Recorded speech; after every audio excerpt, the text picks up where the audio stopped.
Welcome, friends, to the Life in Motion podcast. We've been on a little Christmas break, so I'm excited to be back with our first episode of 2025. Pastor Kyle here with Dr. Phil, our resident guru on all things. Happy New Year. It's not really New Year. Today is January 15th.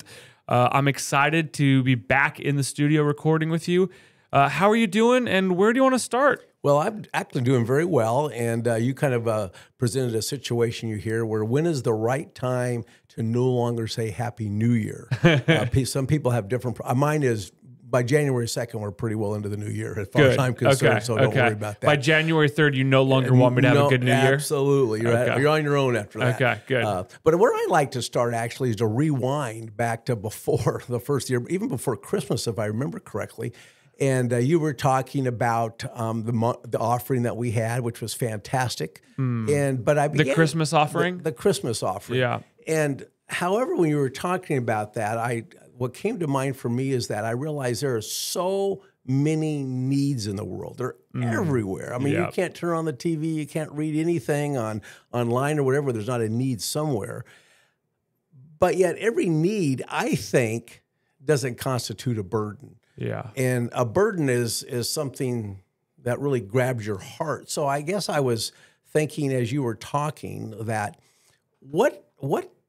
how do you know you have a burden for something when there's all these needs and you don't feel a compulsion to all of them, but then at some point something grabs your heart? So what for you is the difference between a need and a burden? Wow, that's a great question. I think you're right. I think anyone who watches the news or is aware, I think it's very easy to be overwhelmed by the amount of need. For most of humans' history, we've lived in groups of about 150 folks, more or less, and you pretty much only knew 150 folks. Now, something happens on the other side of the world. 4,000 years ago, we didn't know there was another side of the world, and now we can see pictures of tragedies happening. And again, as we're doing this, I've got friends and family down in Southern California wrestling with fire. So I think you're right. I think it's easy to become compassion fatigued and overwhelmed to the point where you then get numb and do nothing. So I think what you're saying makes a lot of sense. Let me just tell you my process with it. We have a practice around here that we call the bad idea of the day, where I'll walk into one of our staff members' office, knock, can I come in? They're trying to figure out, am I allowed to say no to my boss? You can't come in or not? And we're doing that little dance. And what I'll do is I'll lean up on the doorpost. So I'm kind of in, but not totally in. And they can still close the door and get rid of me, but they can say, hey, come grab a seat if you want. And I say, do you want to know my bad idea of the day? And the language was to give them permission to disagree. But also there was this thing that I know I've got an idea every day, and I don't know if it's a good one or not. And I think there's wisdom to say not every idea I've got is a good one. So for me, the first thing is, how long does it stick with me? Is it like, oh man, that's heartbreaking, but 3 days later, is it still there? And by there, I mean, do I think about it naturally, or what type of emotional connection do I have when it's brought up? So that's the first thing is does it stick? The second is this. The second is a more, let's call it strategic approach. Our congregation essentially voted on the Christmas offering before they even knew it was an option. Now they're like, what are you talking about? And everyone's listening. No, you didn't. Our church voted on the Christmas offering when they sponsored 252 kids on Chosen Sunday, right? I mean, typical churches, sponsoring, about 30% of however many people are in the room are doing it.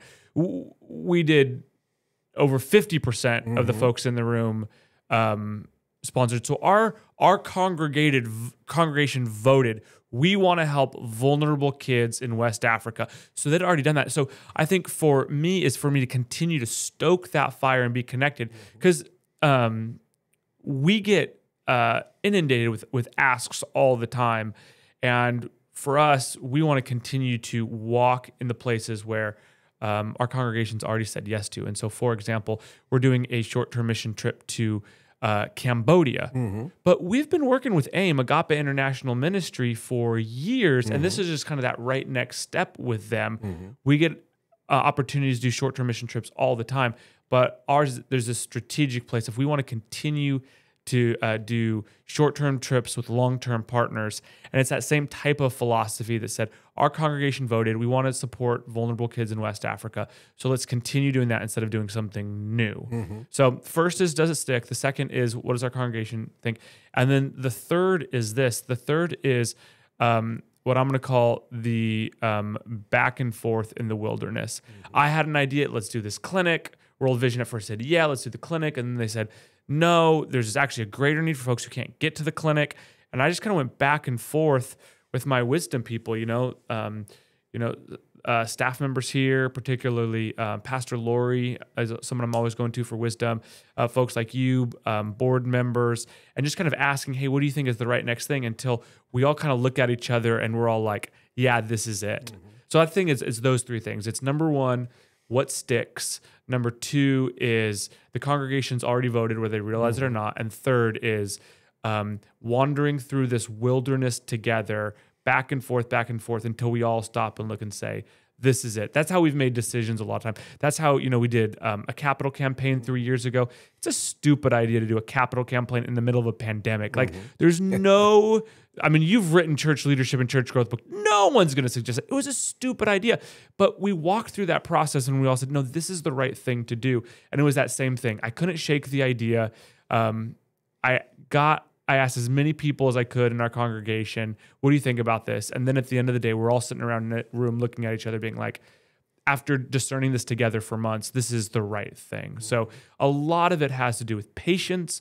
It has to do with letting God redirect you, but also allowing the people of God to speak into it. So it's really not just me. Right. I'm just listening to God's people and God's Spirit. Right. Well, I think along with that is that for me, need, again, doesn't constitute burden. But I discover a need that all of a sudden becomes somehow personal to me or to my family.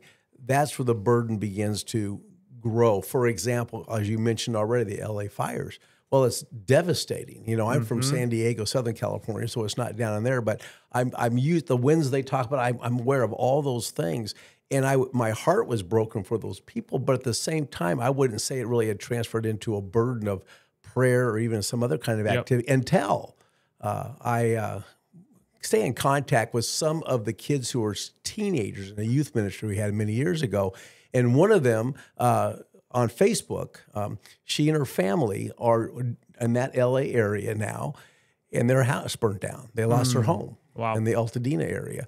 And now, all of a sudden, as Joan and I were talking, when you have a face to put on something, it really changes it into much more of a personalized and what kind of thing can we do as a burden. And I want to say also to you, Kyle, that one of the things that you have the ability to do, whether you are natural or somehow just you have that ability to take that personalization of something, and when you did your trips overseas, and somehow translate that personalized into the life of the church. That's not easy to do because you might have a burden for something. And as a church member, I might go, well, good for you. But yet somehow you're able to mobilize and transmit that burden and passion into those of us who are hearing your personal connection with whatever it might be. So I think that's fantastic. And I think that's one of the things that wisdom I've had to develop as a lead pastor, and I hope that everyone listening does that.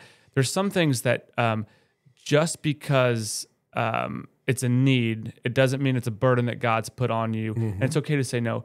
But also, it's okay for me to have a burden, but our congregation doesn't. Right. And the best parts in my life right now is when our church family, my heart, and my bio family all have that aligned. Again, Ghana was easy. I'd been to Ghana 20 years ago. My wife went the year after. And so those places there's great alignment. And for those of you listening, I want you to say, you don't have to jump into every cause, but pay attention to the ones that don't go away and give other people grace if they don't rally to a cause the way you do. Because, we're all different, and give some folks some grace. It's not because they haven't read the books or listened to the podcast. It's not because they're not aware enough. It just may be God's put you in this lane. And for me, again, generosity, particularly in Africa, has been a part of my life story for many, many years. But I don't want to talk about that anymore. I want to talk about, I got some questions I got to ask you. I got 3 questions I want to ask you today, Dr. Phil. The first is this.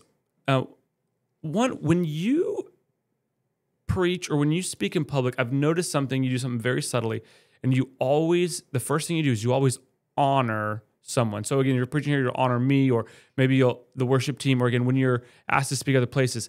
And I think you don't even realize you're doing it, is my theory. Maybe it is intentional, but, and it got me thinking about this.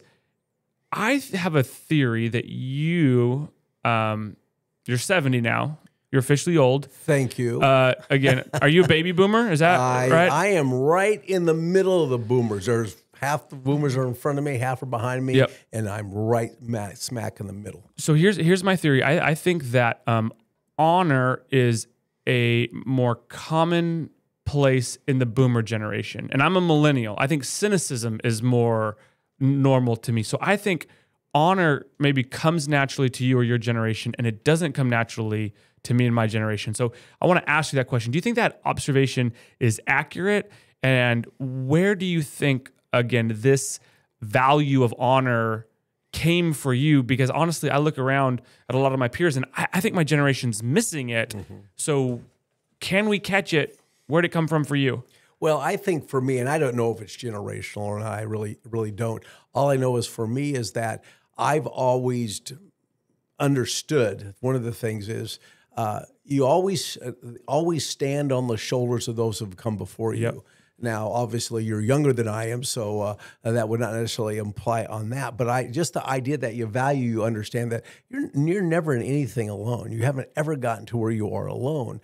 And it goes back to the little parable or story, I'm sure you've heard it, where they say if you ever see a turtle sitting on a fence post, you know that he had help getting there. Yeah. Because turtles don't usually climb up and jump on fence posts. And I've always believed that, whether it's indirectly or whatever it might be. And then when it comes like opportunity, you're right. When I have a chance to speak places, I always try to honor the person who's the pastor or someone in there, because I want them to know the good deal they have in their leader. Like with you, you know, I'm in this church and I see what you do. And I just like to remind people that they don't undervalue who you are to this congregation. So I like to honor you specifically in that regard. You're right. And I try to do that every time I go on that platform, because it's an honor for me that you trust me with the congregation, and whether you're there or not, that's trust. And so I want to make sure they know that I appreciate you and what you're doing. And if I'm at other places, I like to do the same thing, especially pastors, and especially if you speak at a smaller church, they just take advantage many times, not knowingly, of their pastor. And I want them to know you have a great pastor. Even if I don't know the person really strongly personally and have a good relation, but I just know they're a pastor, they love these people, and I want them to know that they have a wonderful, wonderful pastoral family. And so I guess this is uncomfortable. I'm going to change the subject. This is uncomfortable for 2 reasons. Number one, as a millennial, this word honor feels like a foreign language. And second, the idea of talking about honoring me, there's nothing I'd rather talk about less. So we're going to move on. But I do want to say your model of being a person of honor is something that I'm taking to heart. And again, I want to make sure that permeates the culture of Life Community Church, of my life, of my home. I think cynicism is way too easy. And so thank you for that model. My next question is this. As I was listening to your sermon, I had a suspicion. Thank you. I didn't know you even listened to it. I did. Right. You're checking on me, aren't you? I'm checking on you. Doing. No. That guy is theologically I am not checking up. on you. No, to be completely honest, I completely and totally trust you. And if we weren't discussing it on this podcast, I probably would not have listened. I completely checked out between Christmas and New Year, and it was amazing. I played with my kids. We built Legos. We went to movies, like totally checked out. But I had to check back in for this podcast. So that's okay. Sometimes I don't listen to your sermon. That's good. Oh, I love it. If you're not laughing at home, guys, I'm sorry. You're I don't know. I had a sense that there was something inside of you where that sermon was born. And I'm curious if you could tell me Was there an experience? Was there a problem that you saw? Again, to use your term from earlier, a burden that God put on your heart. What was the genesis for that? Because that's where I think preaching comes alive, is when it first comes alive somehow, some way in the preacher. So tell me how it came alive in you, and where was it born? Well, I think for me in general, when I have the privilege and opportunity to speak wherever, I want to have people be challenged, to add value to them, and to encourage them. I want them to be so encouraged. So the genesis of that particular message was the fact that, and I got to be honest with you, and you can identify this, and hopefully those who are listening don't think less of me. As you know, you have certain sermons you've done other places, but then you take them and you contextualize them to your particular situation. Fortunately, being here at the church going on a year and a half or so, I have a flavor for the church. And one of the things that for me, when you, and real briefly, you had texted me way back and said, are you willing to preach on the 29th of December? My first response to you was, no, I don't want to, because I don't know what's going on yet. It's kind of far out. Maybe I don't want to go to church that day. But then literally, I think it was only a day or two later, I can remember I was sitting in my home, and all of a sudden, the Spirit of the Lord said, two things. One, you text Kyle and tell him you can preach if it hasn't already been given away. And second of all, you preach this sermon. And because I knew it was a sermon of encouragement and a sermon to empower people, I believed that's what was my hope going into the new year. Because we all want that encouragement going into the new year. And I wanted them to understand that there are life principles that we can use that will help us have a great new year. It has nothing to do with resolutions, has nothing to do with even goals. It's just that these are things that God can take and just empower us to live in a positive relationship with Him. And that's why at the conclusion of it, I wanted them to know that you don't have to do anything to get ready for God. God is ready for you, and He wants just to embrace you where you are right now, this very minute. So go into 2025 knowing that. So that was the specific genesis of wanting to share that story or those passages of Scripture with the congregation and being able to adapt it to things that I haven't even learned going into 2025. But in general, when I preach, I really want to encourage people. I just want people to realize that God does love them and grace abounds, and go after it with the power of God. Yeah. And I think I love the way you did it. I think it was countercultural in that you talked about what could be heavier things in a way that you made it lighter. And also you did what I would consider the opposite of a New Year's resolution talk. And it may seem the same, but a typical New Year's resolution is you have a problem, you've got a solution, you can do it. And it's all about you being a shinier version of you. And you actually didn't. You actually said, no, there's some stuff that's broken in you. There's some sinful things. Or maybe we've lost our sense of our value of who we are. And again, I think rooting that in Jesus is, I think, what's unique about being a Jesus follower versus being, what I'm going to call, a self-help. It's, as a Jesus follower, you realize, oh, actually, I can't do it myself. And I can actually talk about the worst, most broken parts of me and actually do that without guilt and shame. And that is what unleashed me. So I love that talk. But I got one last question before we sign off today. And this is, again, kind of along those New Year's themes.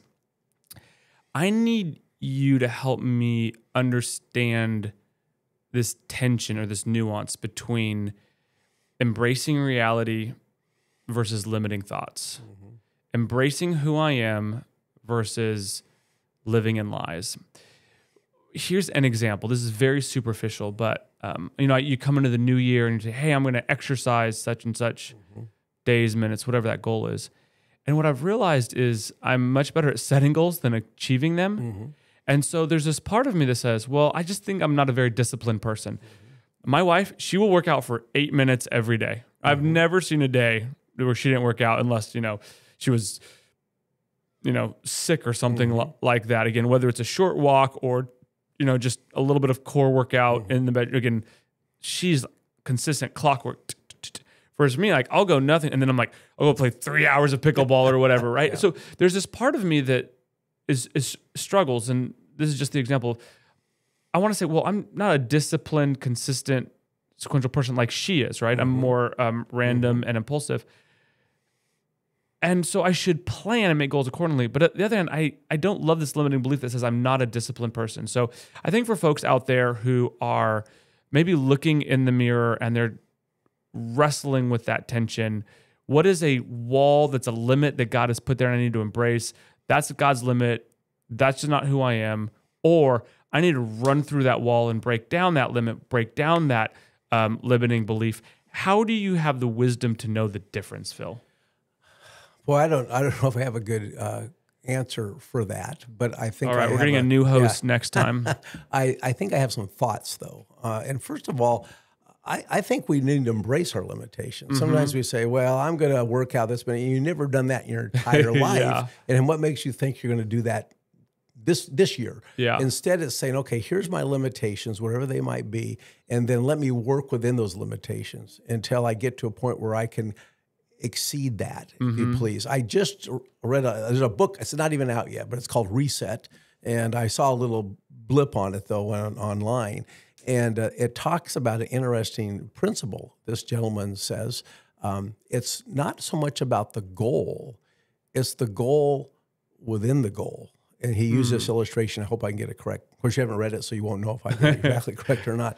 But about this lady who said she wanted to get more fit for her kids. She wanted to really get fit and strong and the whole thing. Well, she had some physical limitations that really would limit her in being able to do the kind of exercise he thought she would need to be.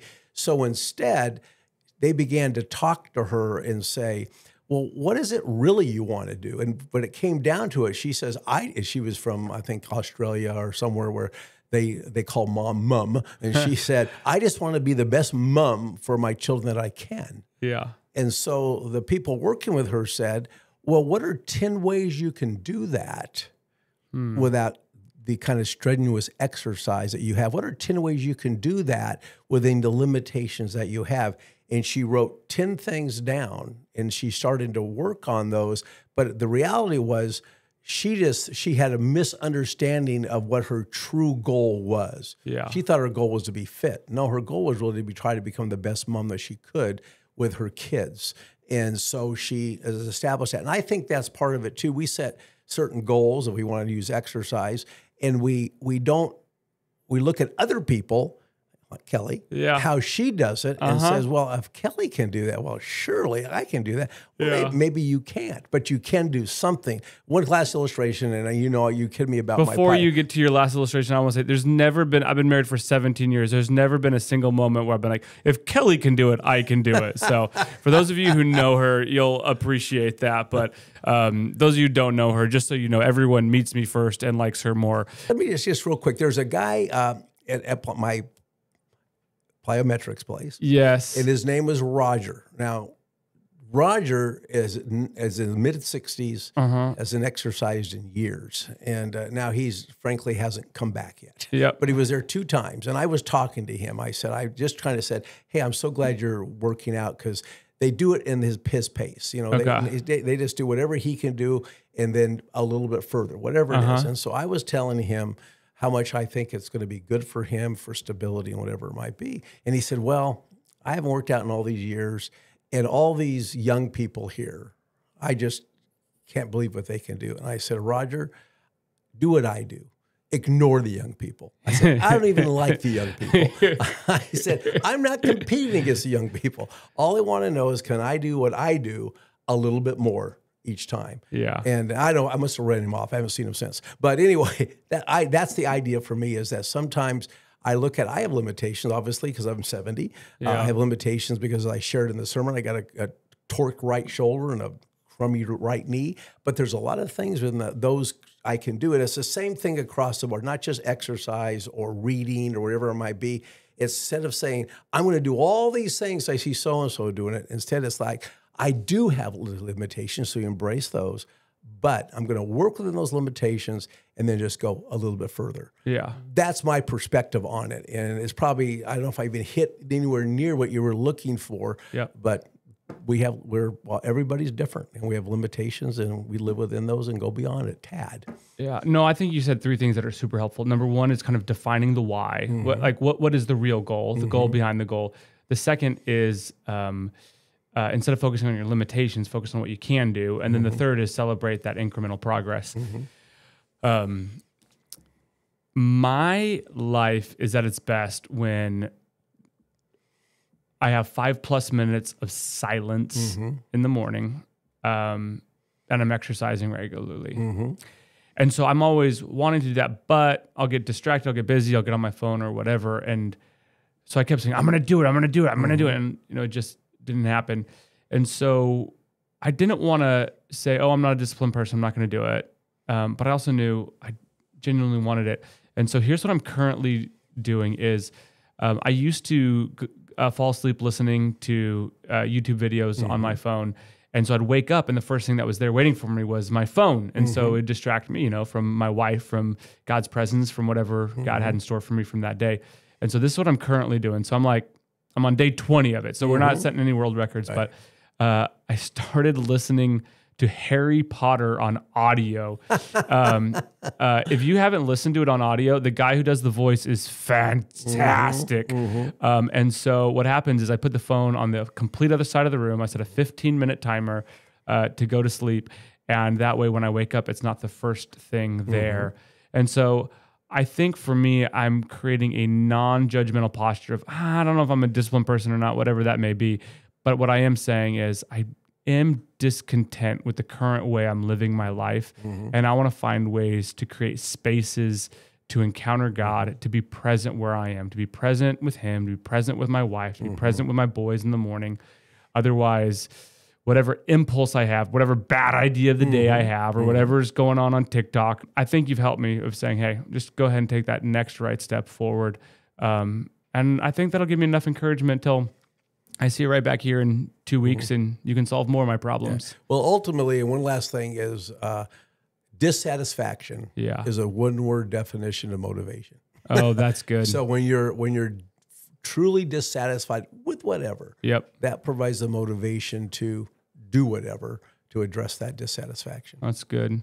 The current story I'm telling myself is I'm not a disciplined person, but I'm a dissatisfied person. We'll see where that gets us. Okay, good. All right. Thank you, Dr. Phil. Thank you, friends, for listening in. We love you. Thanks for coming behind the curtain of what God's doing here at Life Community Church and this picture of God stirring something in our hearts. We hope you catch it. We hope you love it. And thanks for doing life together. Love you guys. Talk to you soon.